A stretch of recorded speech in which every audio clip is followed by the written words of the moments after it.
The cop moved along the street, looking strong and important. This was the way he always moved. He was not thinking of how he looked. There were few people on the street to see him. It was only about 10 at night, but it was cold, and there was a wind with a little rain in it. He stopped at doors as he walked along, trying each door to be sure that it was closed for the night.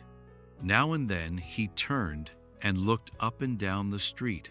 He was a fine-looking cop, watchful, guarding the peace. People in this part of the city went home early. Now and then, you might see the lights of a shop or of a small restaurant, but most of the doors belonged to business places that had been closed hours ago. 58 after 20 years. Then the cop suddenly slowed his walk. Near the door of a darkened shop, a man was standing. As the cop walked toward him, the man spoke quickly. "It's all right, officer," he said. "I'm waiting for a friend. 20 years ago, we agreed to meet here tonight. It sounds strange to you, doesn't it? I'll explain if you want to be sure that everything's all right.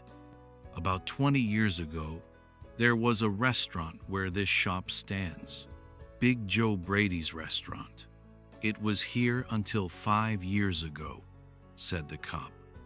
The man near the door had a colorless square face with bright eyes and a little white mark near his right eye. He had a large jewel in his necktie. 20 years ago tonight," said the man, "I had dinner here with Jimmy Wells. He was my best friend and the best fellow in the world. He and I grew up together here in New York, like two brothers. I was 18 and Jimmy was 20. The next morning I was to start for the West. I was going to find a job and make a great success. You couldn't have pulled Jimmy out of New York. He thought it was the only place on earth. We agreed that night that we would meet here again in 20 years. We thought that in 20 years we would know what kind of men we were and what future waited for us." "It sounds interesting," said the cop. "A long time between meetings, it seems to me. Have you heard from your friends since you went west?" "Yes, for a time we did write to each other," said the man. "But after a year or two, we stopped. The West is big. I moved around everywhere, and I moved quickly. But I know that Jimmy will meet me here if he can. He was as true as any man in the world. He'll never forget. I came 1,000 miles to stand here tonight. But I'll be glad about that if my old friend comes too." The waiting man took out a fine watch, covered with small jewels. 3 minutes before 10, he said. "It was 10 that night when we said goodbye here at the restaurant door. You were successful in the West, weren't you?" asked the cop. "I surely was. I hope Jimmy has done half as well. He was a slow mover. I've had to fight for my success. In New York, a man doesn't change much. In the West, you learn how to fight for what you get." The cop took a step or two. "I'll go on my way," he said. "I hope your friend comes all right. If he isn't here at 10, are you going to leave?" "I am not," said the other. "I'll wait half an hour at least. If Jimmy is alive on Earth, he'll be here by that time." "Good night, officer." "Good night," said the cop, and walked away, trying doors as he went.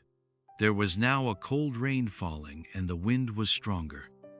The few people walking along that street were hurrying, trying to keep warm. And at the door of the shop stood the man who had come 1,000 miles to meet a friend. Such a meeting could not be certain. But he waited. About 20 minutes he waited, and then a tall man in a long coat came hurrying across the street.